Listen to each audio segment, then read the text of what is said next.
ఆ ఊర్లో ఒక గెలుపు గుర్రం ఉంది. ఆ గెలుపు గుర్రం ఎప్పుడు పోటీలో నిలబడినా సరే ఖచ్చితంగా గెలుస్తుంది. అది చూసినటువంటి కొంతమందికి అస్సలు ఆ గుర్రం అంటే గిట్టేది కానే కాదు. ఆ గుర్రం పోటీలో నిలబడిందంటే వీళ్ళకి ఎంత బాధో ఎంత అసూయో. ఎందుకయ్యా అంటే అది ఖచ్చితంగా గెలుస్తుంది, గెలుపును బట్టి పేరు పొందుకుంటుంది, గుర్తింపు పొందుకుంటుంది. కాబట్టి వారిలో ఇద్దరు పని కట్టుకుని ఒక ప్లాన్ వేశారు. ఏమిటంటే ఎలాగైనా సరే ఆ గుర్రాన్ని చంపేసేయాలి, ఆ గుర్రాన్ని సమాధి చేసేసేయాలి, అది కనిపించకుండా చేయాలి అని చెప్పి వాళ్ళు ఒక పన్నాగం పన్నారు. ఏం చేశారో తెలుసా? కట్టబడి ఉన్న గుర్రాన్ని ఎవరికీ కనిపించకుండా అడవిలోకి తీసుకెళ్లిపోయి ఆ గుర్రాన్ని పాతి పెట్టాలని పెద్ద గొయ్యి తీసేశారు. ప్రమాంతంగా పాపం ఆ గుర్రాన్ని ఆ గోతులో తోసేశారు. ఆ గోతులో తోసేసి వీళ్ళు పార తీసుకొని మట్టంతా ఆ గుర్రం మీద వేసేస్తా ఉన్నారు. రాత్రి కదా, చీకటిగా ఉంది కదా, మట్టంతా వేసేస్తా ఉంటే ఆ గెలుపు గుర్రం తనకి గెలవడమే తెలుసు. ఏం చేసింది తెలుసా? తన మీద మట్టి వేస్తుంటే ఆ మట్టి పడుతున్నప్పుడు ఇలా అనేది, ఆ మట్టి ఏమే చెప్పండి, కిందకి జారేది. తన కాళ్ళ కిందకు మట్టిని వేసుకుంటూ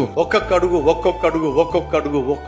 వాళ్ళు పారతో మట్టేయడం దులుపుకోవడం, పారతో మట్టేయడం దులుపుకోవడం. ఆఖరికి ఏమైంది తెలుసా? వాళ్ళు మొత్తం మట్టంతా కూడా ఆ గోతులకేసి అమ్మాయ చచ్చింది దెబ్బతో అని చెప్పి చూస్తే చక్కగా బయటకు వచ్చి చూస్తా ఉంది. వీళ్ళని పిచ్చోళ్ళారా, నన్ను కప్పెట్టాలని ఏ మట్టి అయితే మీరు నా మీద వేశారో దాన్ని ఆధారం చేసుకుని నేను పైకి వచ్చేసా.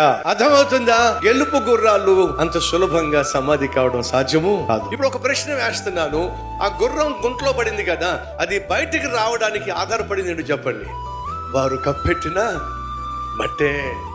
నిన్ను కప్పెట్టాలని ఎవరెవరు ఏ నిందలు వేస్తున్నారో ఆ నిందలని నా దేవుడు ఆశీర్వాదంగా మార్చి నిన్ను ఉన్నత స్థితికి తీసుకొస్తాడు. బాధించే వాళ్ళు ఉంటారో